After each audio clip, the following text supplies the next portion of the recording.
प्रश्न संख्या 4 है, यूक्लिड विभाजन प्रमेयिका का प्रयोग करके दर्शाइए कि किसी धनात्मक पूर्णांक का वर्ग किसी पूर्णांक m के लिए 3m या 3m+1 के रूप का होता है।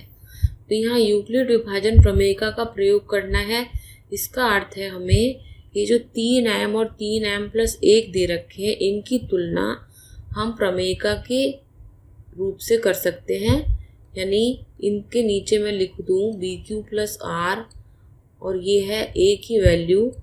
तो यहाँ पे हमें दिख रहा है B बराबर कितना आ रहा है, 3।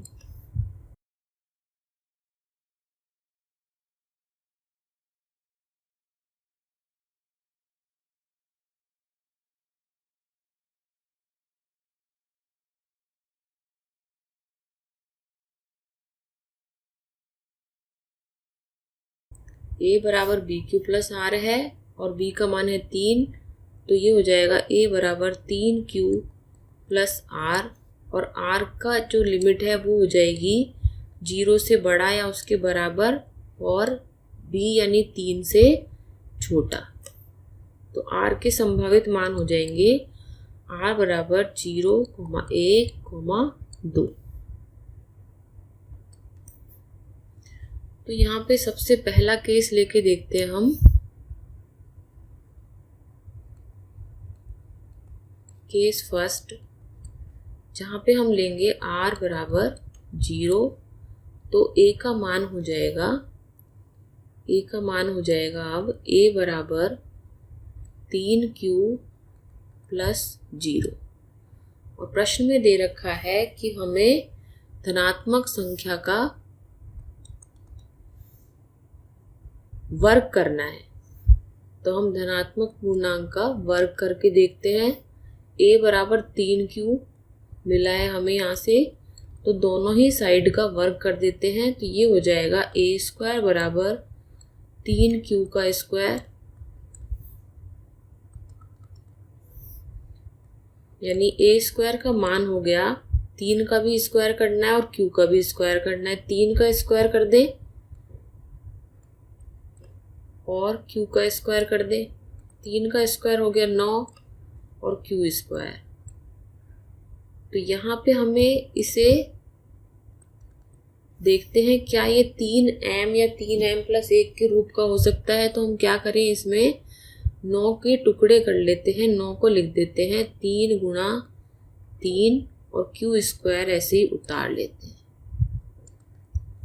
और यहाँ पे हम 3Q स्क्वायर को लिख दें,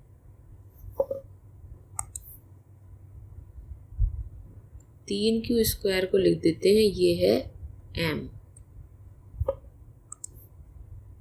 तो ये संख्या बन गई 3m। यानी जब R बराबर 0 लिया हमने तो A² का मान आया 3m। अब नेक्स्ट केस देखते हैं।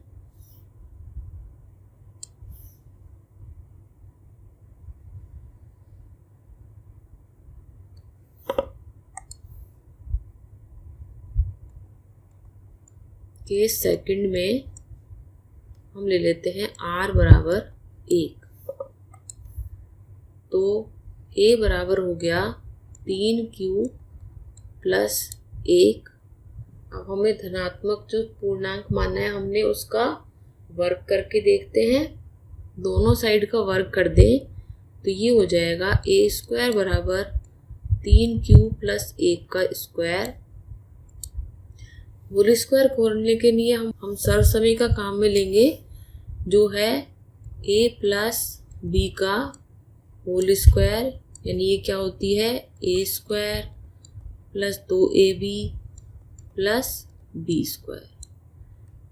इसका प्रयोग करने पे 3Q+1 का होल स्क्वायर हो जाएगा 3Q का स्क्वायर + 2 गुणा 3Q गुणा 1 + 1 का स्क्वायर, और 3Q स्क्वायर बन जाएगा 9Q स्क्वायर, और 2 गुणा 3 हो गए 6Q, और 1 से करने से कोई फर्क पड़ता नहीं है, प्लस 1 का स्क्वायर 1। यहाँ पे हम क्या करें कि 9q स्क्वायर प्लस 6q में से 3 कॉमन ले लेते हैं। कॉमन ले लें, 3 कॉमन ले लें तो अंदर जो संख्याएं बचेंगी उनको इस तरह से हल करेंगे, 3 का भाग दे दें 9 में, यानी 3 तिया 9, तो हो जाएगा 3q स्क्वायर प्लस 3 दूनी 6, ये हो जाएगा 2q प्लस 1। यह हम मान लेते हैं कि 3q स्क्वायर प्लस 2q बराबर है m के। तब हम इसे लिख सकते हैं 3m प्लस 1, यानी जब हमने r बराबर 1 लिया तो धनात्मक पूर्णांक का वर्ग 3m प्लस 1 के रूप का आता है। अब लास्ट केस लेके देखते हैं।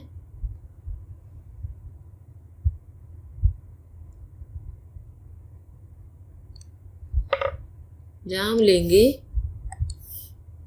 केस थर्ड, r बराबर 2, तो a बराबर हो जाएगा 3q प्लस 2, दोनों साइड का वर्ग कर देते हैं, ये हो जाएगा a स्क्वायर बराबर 3q प्लस 2 का होल स्क्वायर। इसे हम a प्लस b के होल स्क्वायर से खोल लेते हैं, तो ये हो जाएगा 3q का स्क्वायर प्लस 2 गुणा 3q गुणा 2 प्लस 2 का स्क्वायर।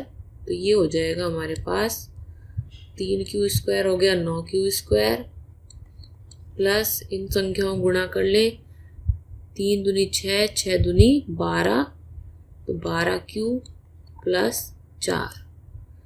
यहाँ हम इन्हें लिख लेते हैं 9q स्क्वायर प्लस 12q, और 4 को हम लिख दें 3 प्लस 1। अब हम मान लेते हैं 9q स्क्वायर में से 3 कॉमन ले लें, तो अंदर बचेगा 3 का भाग दे देंगे 9 में, तो ये आएगा 3q स्क्वायर, 3 चौक 12, 4q प्लस 1 प्लस 1 उतार लेते हैं ऊपर से। अब हम मान लेंगे ये जो ब्रैकेट वाली संख्या है ये m है, यानी 3q square plus 4q plus 1 बराबर m मान लेते हैं। तब हमारे पास ये मान हो जाएगा 3m प्लस 1। यहाँ हमने देखा जब हमने r बराबर 2 लिया तो हमारा जो धनात्मक पूर्णांक का वर्ग है वो 3m प्लस 1 के रूप का ही है। इस तरह से हम सिद्ध कर सकते हैं कि किसी भी धनात्मक पूर्णांक का वर्ग 3m प्लस 1 के रूप का या फिर 3m के रूप का हो सकता है। इसे एक उदाहरण के द्वारा भी समझ लेते हैं। मान लेते हैं कि कोई संख्या है 2, इसका वर्ग कर दें, तो वर्ग करने के बाद हमें क्या मिलेगा 4, जिसको हम लिख सकते हैं 3 प्लस 1, यानी 3 गुणा 1 प्लस 1। इसी तरह से अगली संख्या 3 ले लेते हैं, 3 का स्क्वायर करते हैं तो ये आएगा 9। इसे हम लिख सकते हैं 3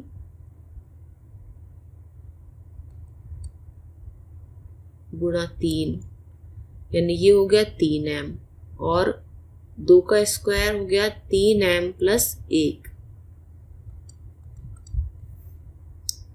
4 ले लेते हैं, ये हो जाएगा 4 का वर्ग हो जाएगा 16, जिसको हम लिख सकते हैं 3 गुणा 5 प्लस 1, ये हो गया 3m प्लस 1 के रूप का। ऐसे ही 5 का वर्ग करके देखते हैं, ये हो जाता है 5 गुणा 5 25, और 25 को हम लिख सकते हैं 3 गुणा 8 प्लस 1। ऐसे हम और भी उदाहरण लेकर के देख सकते हैं कि जिस भी संख्या का वर्ग करो या तो वो 3m के रूप की होगी या फिर 3m + 1 के रूप की